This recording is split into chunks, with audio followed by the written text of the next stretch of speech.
अमरनाथ नगर परिषदेमध्ये निवडणुकीमध्ये प्रभाग क्रमांक 5 मधील मतदान केंद्रांवर ईव्हीएम मध्ये छेडछाड केल्याचा आरोप शिवसेनेनं केलेला आहे।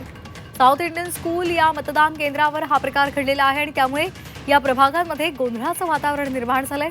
संबंधित अधिकाऱ्यांवर कारवाई केली जावी तसंच सर्व मशीन्स या बदलल्या जाव्यात अशी मागणी शिवसेना जिल्हा प्रमुख गोपाल लांडगे यांनी केलेली आहे।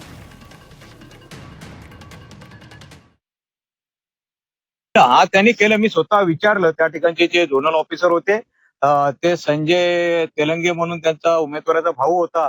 त्यांनी बटन दाबून त्या ठिकाणी मतदान केलेलं आहे आणि आज आमच्या समोर त्या मते पुन्हा मशीन डिनाईट करून पुन्हा झिरो करून त्या मशीन आता आमच्या समोर सील केलेल्या आहेत। तरी सुद्धा प्रत्येक उमेदवाराला अपेक्षा असते की कुठंतरी त्यांच्यामध्ये एक शंका निर्माण राहील, त्या मशीन मध्ये काहीतरी केलेलं आहे।